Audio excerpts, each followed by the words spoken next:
Hi everyone, and thank you so much to the organizers for inviting me. So my name is Phoebe Vallanos, and I'm an assistant professor of Industrial and Systems Engineering and Computer Science at USC. And today what I'd like to do is to talk about three projects that we've been working on over the past year together with Milit and Eric, together with our students at the Center for AI in Society. So the first project I'd like to touch on is the problem of designing fair, efficient, and interpretable policies for allocating scarce resources.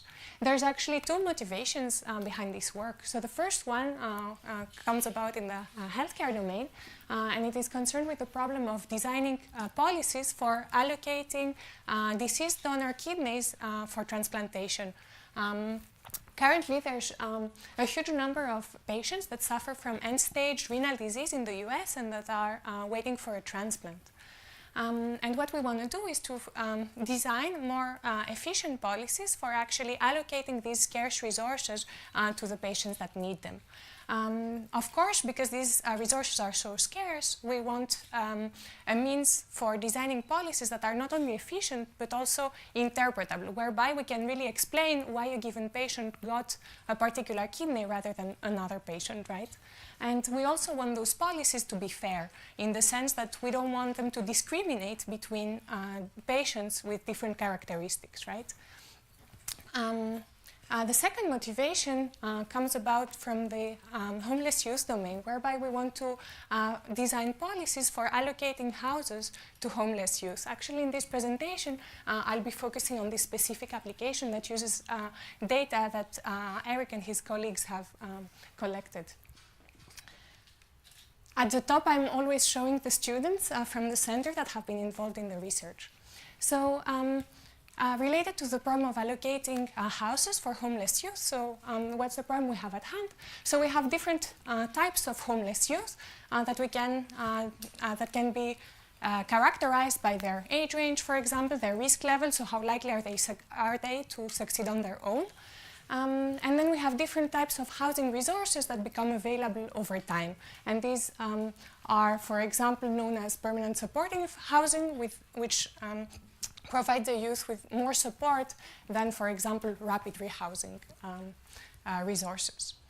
And actually, the type of resource, the type of house is actually going to, that we allocate to any given youth is going to impact their success probability, right? So the more support a given house provides to a particular youth, the more likely they are to succeed.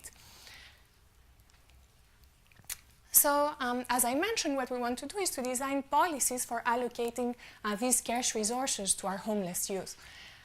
So how would such an approach work? So say a new housing resource becomes available, our policy would basically allocate points to each youth, and then the house would go to the youth with the most points, right? Except we want that this mechanism, which basically allocates points to specific youth, to be interpretable. So what we want to do is to use historical data, this data of Eric, in order to design such interpretable policies. In order to do so, we study both the arrival rates of the youth and of the houses and the success probabilities for a particular matching. So I've been talking about interpretable policies. So what do we mean by interpretable policies? Well, it could be policies that are linear in the feature of the houses and the youth. The current policy that's in place is a linear policy. There could be piecewise constant in the features of the youth or piecewise linear, right? And so in this context, what we want to do is to focus on a specific class of policy and design the parameters of the policy, so in an optimal fashion. We're able to formulate a mixed integer optimization problem, I won't go through the details, that actually optimizes over the parameters of the policy and then enforces allocation over the historical data in an optimal fashion. So basically, we're optimizing over the parameters of the policy to maximize efficiency, but we're also able to incorporate fairness as a constraint directly in the problem. So let me show you just some preliminary results that we have. So in the x-axis here, I'm showing the risk level of the youth. So the lower the risk level, the more likely they are to succeed on their own. The higher the risk level, the least likely they are to succeed. The current policy is the green one. What we see is that this policy, while efficient, is actually quite unfair. So the more likely you are to succeed on your own, the more likely you are to succeed with the current policy in place. So here in blue, I'm showing some preliminary results. What we've done is we've taken exactly the same structure of policy as the current policy in place, but we've optimized the parameters while including fairness. So in terms of the fairness, what we've said is we want that across risk buckets, we should be more or less fair. And what we can see is that our policy is a lot more fair across these buckets, out of sample even, while actually the expected success probability remains the same across all the youth. So we're able to have a policy that is as efficient as the current policy, but that is a lot more fair. The second problem I want to touch upon is the problem that Anamika just talked about. So as she mentioned, right, substance abuse is a huge public health problem, and standard techniques that rely on group-based interventions basically do either random assignment or let youth decide who they want to team up with, or distribute users across groups. What we propose here is to use AI, or in particular optimization techniques, for forming these groups, and to maximize basically the efficacy of our intervention, and also be able to identify cases that will lead to deviancy training, no matter what assignment we choose. So what does our optimization model do? It takes the network and it studies different partitionings of the network into subgroups, whereby during the intervention we capture the fact that friendships will be broken or formed, and subsequently influence will propagate. We formulate this problem first as a partitioning problem, and then as a big integer programming problem that explicitly captures link formation and breakages. We formulate and we compare the performance of our MIP formulation with that of a hill climbing heuristic that we devised, and we compare that also to existing approaches. So the last 3 bars in the graph show existing approaches that are heuristics, and our proposed approaches are the first 3 lines, basically.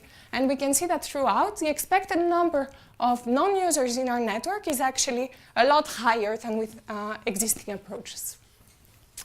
2 minutes. The last problem I want to talk about is the problem of designing robust monitoring programs for preventing suicide. So suicide is a significant public health issue, and even more so among college freshmen. So what we want to do is to, so there's an intervention that has appeared as being very efficient, which is called known as gatekeeper training, whereby we take a few people, a few college freshmen, and train them to be able to identify signs of suicide. Currently, these monitors are chosen at random. What we propose to do is to actually choose them strategically by leveraging any information that we have on the social network of the youth. By doing so, we're able to maximize the efficacy of gatekeeper training, and ultimately we want to also do so even when the network information is actually limited. So we model this problem as a multi-stage robust optimization problem, where at each stage we decide on the number of people to invite. But only a subset of those people actually show up, the reason being that it turns out college freshmen are not very reliable.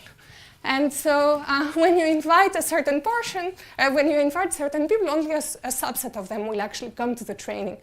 But you have the opportunity to invite more people, right, in order to ensure that as many people as possible are covered by the end of the planning horizon. Effectively, what we want to do is to maximize the number of students that are monitored in the worst case, where the worst case is taken over the no-shows. This problem is actually NP hard, even when we consider it in a single-stage framework. But some preliminary results show that we're able to outperform existing approaches for inviting those monitors. In particular, so these graphs show the results for synthetic and real networks. Not alone is our algorithm, and on the y-axis I'm showing the percentage worst-case coverage. So the random assignment, which is currently what is in place, we can see that in the worst case we outperform it significantly. And time is over, and thank you. Just on time. Any clarification question? How do you define fairness? All right, so there's many ways of defining fairness. So for our preliminary results, what we have done is that we're saying that we want that the probability of success in each of the different risk buckets should be approximately the same. Which is sensible, right? Because otherwise you would allocate more houses to people that are more likely to succeed on their own, right? So without incorporating such fairness considerations, really it would be very unfair, the allocation. Make sense? But anything that can be modeled as a linear constraint basically would work. So you're free to choose